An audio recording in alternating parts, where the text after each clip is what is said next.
Salut, c'est Black Ink, bienvenue pour cette nouvelle vidéo de la Arkham JCE TV. Aujourd'hui, on continue la série des instincts de survie dédiés aux gardiens avec, encore une fois, la participation implicite de Akado Fossea, l'Olifants, qui nous fait le plaisir de réaliser un certain nombre de runs avec les gardiens en difficulté standard et en solo bien entendu, de façon aussi à ce que je puisse vous proposer ce contenu et ces vidéos pour revenir sur les différents investigateurs en lien avec leur campagne d'origine.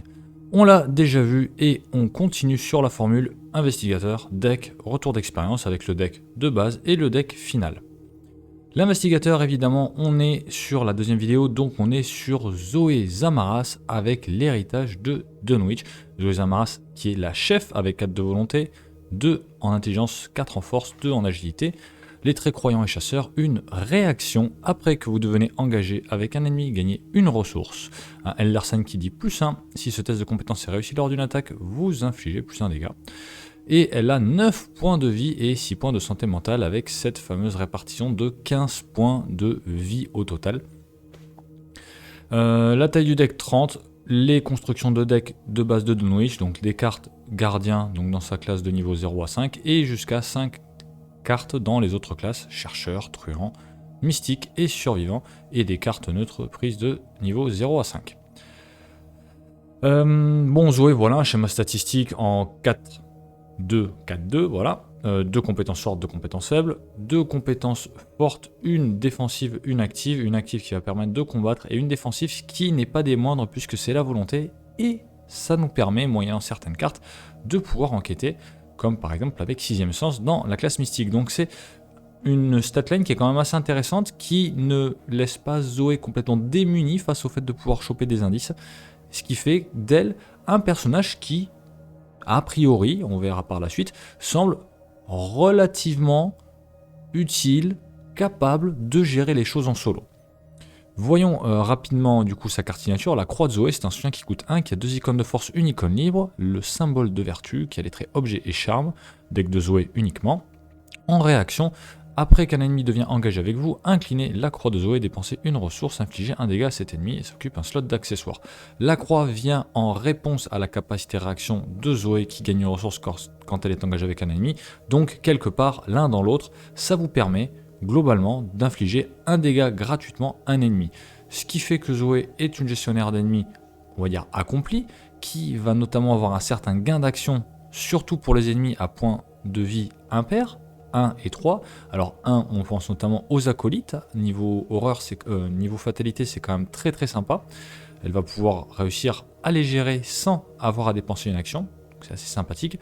Et par ailleurs, c'est vrai que je ne l'ai pas dit, j'ai pas trop approfondi, Zoé est quand même une gardienne qui, moyennant sa capacité, va avoir un certain nombre de ressources et donc ne va pas pêcher ou moins pêcher que les autres pour pouvoir se mettre en place et poser ces fameux soutiens qui sont très très chers en tant que gardien. Sa faiblesse signature, châtier le mal, c'est une traîtrise qui a les traits tâches, révélation, défausser des cartes du dessus du deck, rencontre jusqu'à ce qu'un ennemi soit défaussé, attachez châtier le mal à cet ennemi et générez-le dans le lieu le plus éloigné de vous. Forcez quand la partie se termine, si l'ennemi attaché est en jeu, souffrez de un traumatisme mental. Voilà, une faiblesse qui, sur la partie, n'a que peu, on va dire, de conséquences, mais qui, tout le long de la campagne, pourra venir mettre à mal la santé mentale de Zoé, qui n'est certes pas dramatique comme Roland avec un petit 5, mais a quand même un point de plus que Roland, donc c'est pas dramatique. Néanmoins, pour peu qu'on n'arrive pas à résoudre châtier le mal une ou 2 fois dans la campagne, Zoé va très vite se retrouver dans une position assez délicate en matière de gestion des horreurs. Au niveau de la campagne, rapidement, et attention, ça va être quelques petits spoils, même s'il n'y a rien de bien particulier. Si vous avez fait la campagne au moins une fois, vous le savez. La campagne, notamment le renouveau de l'héritage de Dunwich, se caractérise par une faiblesse immonde qui est au-delà du voile, celle qui, une fois que votre deck est vide, vous colle 10 dégâts. Donc c'est vrai que c'est quand même un élément à prendre en compte pour cette campagne, surtout en solo. Beaucoup de tests de volonté, voilà, on est à l'époque voilà, du début du jeu où la volonté est clairement la capacité défensive, ou en tout cas la compétence défensive, qui est largement plus sollicitée que l'agilité. Ça tombe bien, Zoé a sa statline à 4 en volonté. Et enfin, c'est une campagne qui met quand même l'accent sur l'enquête, même si moins que la version classique. Donc oui, le renouveau met moins l'accent sur l'intelligence que les autres, puisque voilà, il y a quelques petites modifications au cours des scénarios qui permettent, on va dire, de s'affranchir un peu plus de l'intelligence.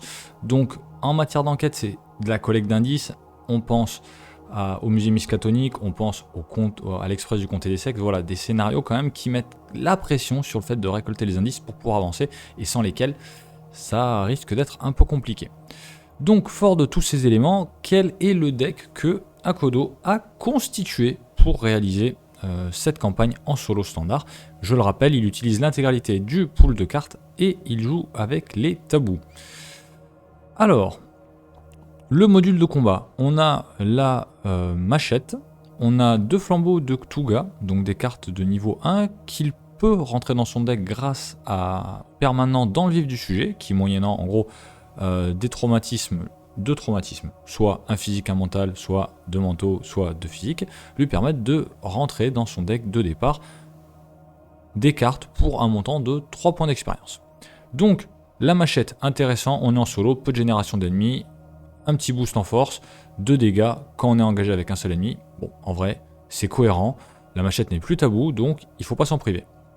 Le flambeau de Cthugha, évidemment, c'est une carte qui est très intéressante pour un combattant. Déjà, ça nous permet d'avoir des façons de combattre autres que des objets, et donc avoir moins besoin de ces slots de main, ou en tout cas ne pas venir avoir 5 objets pour combattre, et du coup avoir ces slots de main complètement utilisés. Mais par ailleurs, au cours de cette campagne, on se le rappelle, il y a quand même quelques ennemis, je pense actuellement à 2 ennemis, qui sont assez embêtants avec les armes corps à corps et qui, moyennant un sort, peuvent être gérés de façon beaucoup plus optimale. Je ne révélerai pas, je tairai plutôt les noms de ces ennemis que vous connaissez tous. Et pour continuer avec la lame enchantée, donc là voilà, on a la deuxième arme de combat corps à corps qui est la plus usitée à mon sens dans les decks de niveau 0 chez les gardiens, c'est la lame enchantée. Parce qu'elle a une capacité intéressante avec son activation et ses 3 charges qui nous permet d'avoir un plus 2 en force et plus 1 dégât, donc quelque part le même effet que la machette avec un boost amélioré, et une fois qu'on a plus de charge, on peut quand même combattre moyennant un plus 1 en force. Voilà, c'est quand même assez intéressant, ça prend un slot de main, un slot d'arcane, pas bien grave. Mais voilà, on a du coup 6 solutions de dégâts, en tout cas en matière de soutien, avec machette, flambeau, lame enchantée, c'est assez solide, on devrait pouvoir récupérer assez vite une arme ou un moyen de se défendre dans sa main de départ, avant ou après mulligan. Évidemment la croix de Zoé pour venir mettre les petits dégâts impairs s'il le faut, ou pour gérer les acolytes s'il y en a de façon rapide. Toujours au niveau du combat, on a viens par ici, donc un événement qui nous permet en fait de rapprocher les ennemis, de gagner du mouvement, une action d'engagement. Donc ça, on peut penser qu'il l'a mis notamment pour les ennemis distants. On pense aux engoulevents qui vont venir mettre des malus au niveau des compétences de Zoé, mais ça peut être aussi le cas pour des cultistes qui ont des fatalités dessus. Ça sera toujours quelque chose qui permettra un certain gain d'action, toujours intéressant. Se préparer au pire pour essayer d'avoir la machette ou la lame enchantée si jamais on n'a pas une de nos 6 cartes soutien qui font des dégâts au début. Et enfin, au sein des compétences, 2 coups vicieux, on a 2 déterminations qui pourront servir tantôt à la volonté, tantôt à la force.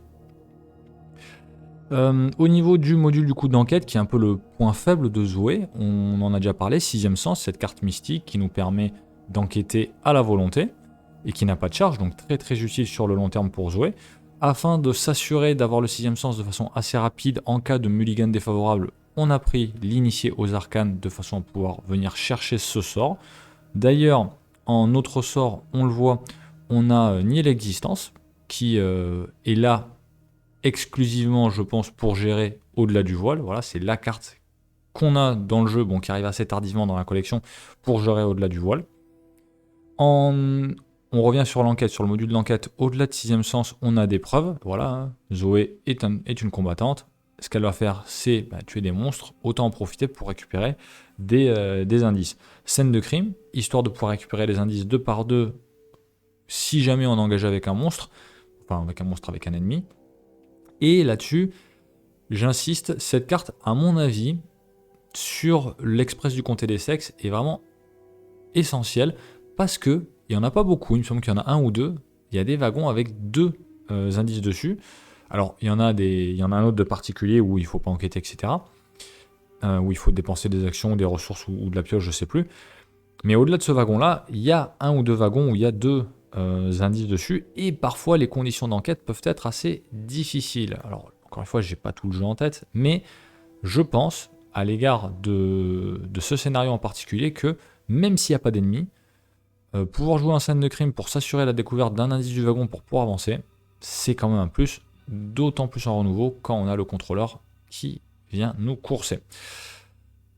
Sur le module enquête, on est pas mal. Voilà, un petit des courages inattendus, d'écran, détermination, pour pouvoir, on va dire, booster notre volonté et aller au-delà en matière d'enquête. Sur les modules de soutien, qu'est-ce qu'on a? Bon, on a esquive, voilà, qui vient un peu compléter une existence pour éviter certaines attaques relativement importantes d'ennemis. Rien de tout ce qui est classique. Et on a toujours sur ses gardes pour pouvoir se mettre en place de façon un peu plus rapide. Et par la suite, avoir accès au fameux triptyque, scène de crime, se préparer au pire, toujours sur ses gardes. Et là, en l'occurrence, je pense que le troisième sera esquive, puisqu'on n'a pas de planque au sein du deck de niveau 1. Vous allez me dire... Oui, d'accord, mais où est la faiblesse de base piochée au hasard? Eh bien, à la grande surprise et pour le grand plaisir d'Akodo, il a pioché la blessure au bras.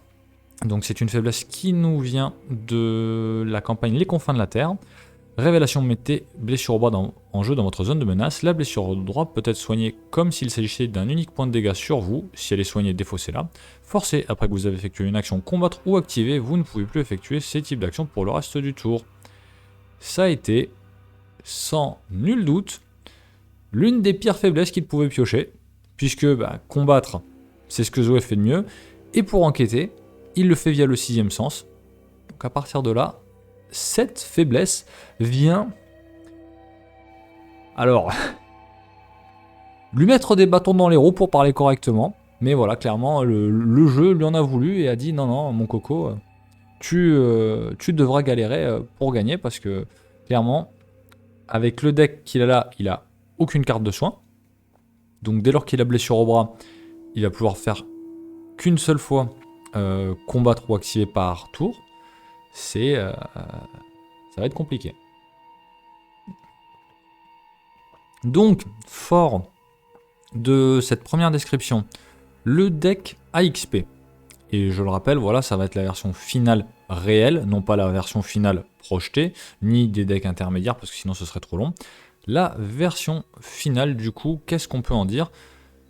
En module combat, la lance sainte, donc niveau 5, toujours les 2 flambeaux d'Octuga de niveau 1, ça n'a pas changé. On a l'entraînement physique qui est arrivé pour booster, entre autres, évidemment, le combat. Et c'est à peu près tout en termes d'amélioration pour le combat. Alors, la lance sainte, voilà, 5 XP, ça fait beaucoup. C'est vrai que Dunwich, c'est peut-être pas la campagne qui rapporte le plus d'XP, néanmoins, ça peut rentrer. Encore une fois, il l'a fait. Alors, certes, en un seul exemplaire, néanmoins, il a se préparer au pire pour pouvoir la tutorer, se préparer au pire qui l'attachera judicieusement à s'en tenir au plan. Voilà, le fameux triptyque dont je parlais, s'en tenir au plan, se préparer au pire, toujours sur ses gardes. Et je suppose que le dernier, c'était esquive, à moins qu'il ait mis... je sais pas s'il vient par ici les tactiques de mémoire, je sais plus. Bon, voilà. Mais au-delà de cette lance sainte pour le combat, et donc du coup, qui a une certaine introduction de Benny, il a rajouté 2 Saint-Rosaire à XP, de façon à avoir un boost en volonté pour pouvoir mieux gérer les tests de volonté qui sont encore une fois très nombreux dans la campagne, mais aussi du coup pouvoir rajouter du Benny et du coup alimenter la lance sainte sur ses différents effets. Donc on voit, voilà, il y a un petit, on pourrait appeler ça une petite combinaison, un petit combo entre la lance sainte et le Saint-Rosaire. C'est pas énorme, néanmoins, il est évident que le boost en force de la lance sainte et les capacités de la lance sainte vont faire en sorte qu'il puisse mettre beaucoup de dégâts en tant que bonne combattante, et donc gérer les ennemis avec beaucoup de points de vie. Et en plus de ça, il va pouvoir alimenter de façon très récurrente, grâce à tous les tests de volonté qu'il y a dans le deck de rencontre via les cartes traîtrises, il va pouvoir alimenter en Benny le Chaos Bag grâce au Saint-Rosaire. Donc ça, c'est très intéressant. Particularité aussi, on voit le miroir sacré qui est rentré. et il a été obligé de mettre un miroir sacré pour avoir du soin à l'égard de blessures au bras. Obligé parce que sinon il galérait énormément au cours des scénarios, et lorsqu'il n'arrivait pas à piocher le miroir sacré, c'était assez compliqué à gérer. Et je reviens du coup sur l'entraînement physique, voilà, qui de niveau 4 a 2 ressources sur lui et remplit ces 2 ressources à chaque tour. Donc ça c'est très intéressant, ça permet de faire un boost de plus 2 à chaque tour, soit en force, en volonté, soit un de chaque, évidemment. Mais du coup ça combine très très bien avec Zoé. C'est ses stats fortes, c'est ce qui va pouvoir lui permettre de booster son enquête et son combat, et qui plus est, sur les cartes traîtrises, ça va lui permettre de venir réussir d'autant plus ses tests en volonté, et donc activer le Saint-Rosaire, et donc améliorer sa capacité de combattre avec la lance sainte. Voilà. Effet en cascade, tout est cohérent, tout est logique. Le tout évidemment avec un petit chasseur de reliques, parce qu'on a la croix, le miroir, le Saint-Rosaire. Alors il n'aura pas les 3 en jeu, certes. Néanmoins, il va certainement temporiser le miroir sacré jusqu'à ce qu'il ait la blessure au bras en jeu. Et effectivement, si jamais il a la croix et un Saint-Rosaire à ce moment-là en jeu, il devra se défausser d'un des deux. Bon, selon le scénario, ce sera tantôt la croix, tantôt le Saint-Rosaire. Saint-Rosaire, il en a 2. S'il a le deuxième en main, effectivement, il va sûrement poser le miroir sacré, virer la blessure au bras pour pouvoir reposer un Saint-Rosaire derrière. Peut-être qu'il ne le fera pas. En solo, c'est vrai que niveau tempo, poser autant de soutien, c'est peut-être un peu compliqué. D'où encore une fois l'intérêt de toujours sur ses gardes, qui va nous permettre de gagner en tempo là-dessus sur la mise en place. Donc je pense qu'on a fait le tour. C'est un deck qui tient la route, qui prend en compte les forces de Zoé, c'est-à-dire le combat et la volonté, et qui, moyennant pas tant d'XP que ça, je crois qu'il y en a à vue de nez, il doit y en avoir entre 20 et 25 là, des XP, arrive du coup à créer quelque chose de très cohérent pour jouer sur les forces de Zoé et venir améliorer, encore une fois, ces mêmes points forts que sont la volonté et le combat. Au niveau du coup du retour d'expérience, et on va parler d'abord du déroulement de la campagne avec quelques points clés, on va dire. Sur le scénario 1, il a décidé de commencer par la banque gagne toujours, et il a réussi à sauver le docteur Francis Morgan, ce qui quelque part était utile pour avoir du tank avec ses 4 points de vie pour au-delà du voile déjà, ce qui était utile aussi pour avoir un boost en force, et en plus lorsqu'il arrivait à vaincre un ennemi, il piochait une carte. Donc encore une fois, on voit bien toute cette cohérence qu'il a dans la prévision, la planification de la campagne pour maximiser les points forts de Zoé, et donc avoir non seulement un boost en force, mais aussi de la pioche, mais aussi du tank. Sur le scénario 1A, donc activité extrascolaire, il a réussi à vaincre l'expérience tout en ayant vidé le lieu du dortoir des étudiants, je crois que c'est celui-là. Donc ce qui a fait qu'il a eu pas mal de points d'XP sur ce scénario. De mémoire, je crois qu'il en a eu 5. C'était le maximum, presque le maximum qu'on peut avoir. Je crois qu'il avait un vassal du rôdeur en pile de victoire, mais pas le deuxième. Ce qui, voilà, c'est une super performance. Et puis vaincre l'expérience, même en solo, c'est quand même pas donné à tout le monde.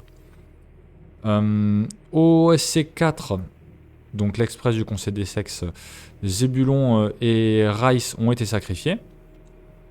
Au SC5, il n'a géré qu'un seul rejeton. Bon voilà, le SC5, on le sait, c'est au-delà, aux frontières du visible, là, c'est ça. C'est un scénario qui est terrible, qui plus est, encore une fois, de mémoire, lorsqu'on avait parlé et écrit sur comment s'était passé ce scénario, évidemment, il chope blessure au bras autour d'eux. Donc à partir de là, qu'est-ce que vous voulez faire, hein? Il essaie de piocher, il récupère pas mal d'indices à droite à gauche, mais bon, il essaie de piocher, il chope pas son miroir. Il arrive à gérer un rejeton tant bien que mal, parce que avec la blessure au bras, il peut attaquer qu'une fois par tour. Bon, ça va, mais au bout d'un moment, si le miroir il arrive pas et qu'on ne peut pas activer ou combattre, ça le fait pas trop. Au scénario 7, donc le dernier scénario, encore une fois, comme il y a le C1A, un C1B, il a réussi, il a gagné la campagne, il a bien trouvé l'autre chemin pour réussir à partir, et Zoé s'en est du coup bien tiré.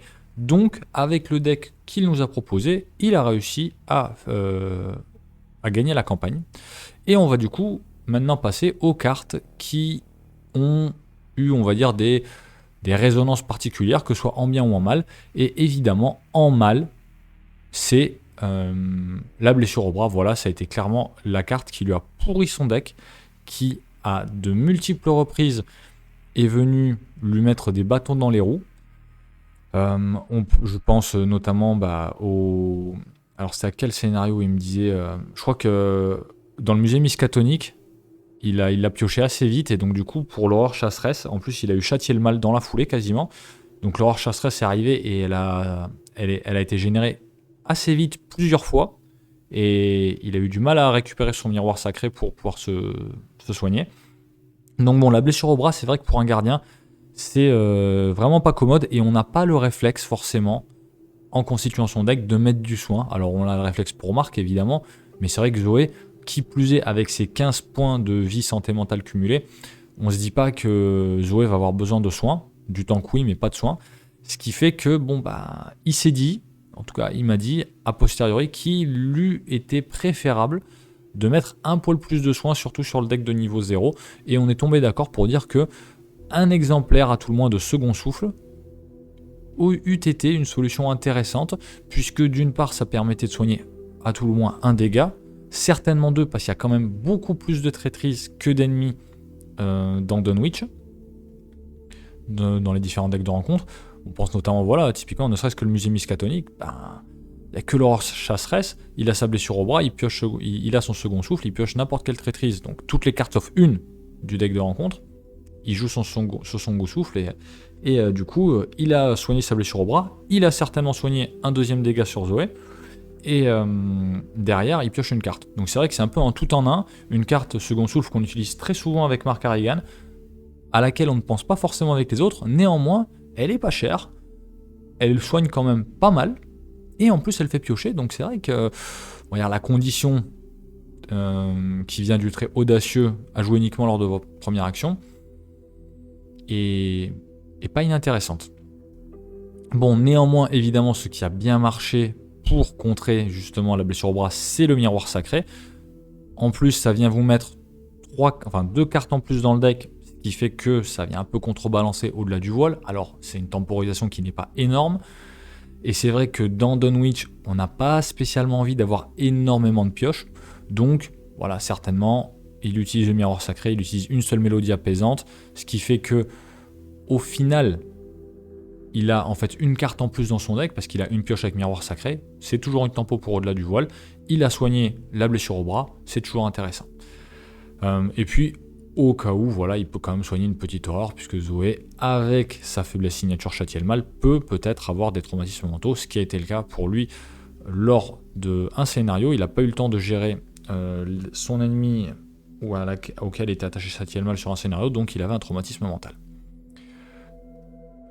Ce qui a bien marché aussi, évidemment, c'est la fameuse lance sainte, ce soutien qui coûte 4, qui est de niveau 5, une icône de volonté, 2 icônes de force, les traits objet, arme, corps à corps et béni.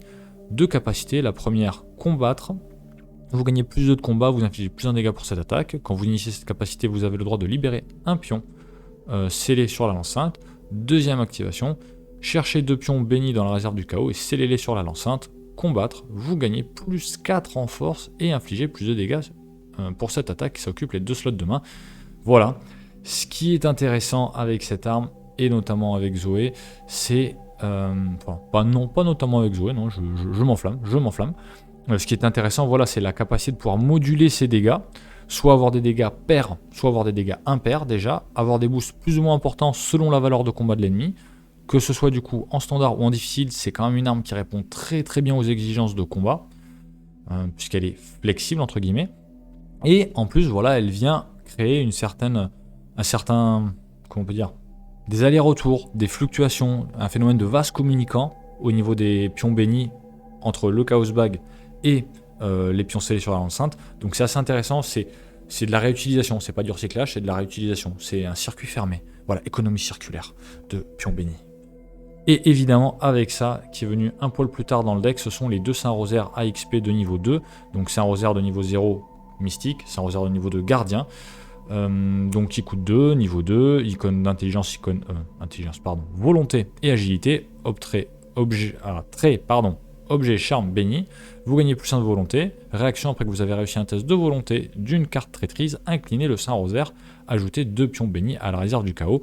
Ça ne tank pas de points de vie, mais ça tank 2 points de santé mentale et s'occupe un slot d'accessoires. Voilà, la combinaison des deux, j'en ai déjà parlé, est très forte puisque le Saint-Rosaire permet de alimenter le Chaos Bag en béni qui vont derrière pouvoir servir avec à l'enceinte qui est un circuit fermé et donc permet d'utiliser les pions bénis, alors pas de vitam aeternam, mais de façon assez intéressante. Et puis quelque part, remplir le Chaos Bag de pions bénis, même si on le sait, niveau des probabilités, c'est pas non plus oufissime en termes d'amélioration, c'est toujours ça, et qui plus est en solo, ça fait toujours plaisir. La carte, on va dire, à améliorer, non pas que ça n'ait pas bien marché, mais il m'a fait part du fait qu'il aurait dû la rentrer dans le deck bien plus tôt, c'est l'entraînement physique de niveau 4. En effet, il n'a pu rentrer, ou il n'a rentré cette carte que pour le dernier scénario, et il s'est rendu compte que cette carte avait en fait fluidifié, boosté, amélioré son deck de façon, on va dire, incroyable. On va dire très importante, puisque comme je l'ai dit auparavant, ça permet de booster tantôt la volonté, tantôt la force, donc les deux stats fortes de Zoé. Du coup, de remplir le Chaos Bag de façon plus efficace en pion béni et avoir une meilleure résonance avec la Lance-Sainte et le Saint-Rosaire. C'était vraiment un peu l'entraînement physique de niveau 4, c'était un peu ce point pivot qui lui permettait en fait de mettre l'huile dans les rouages de sa mécanique bénie pour venir faire plus de dégâts, avoir plus de béni dans le sac, etc.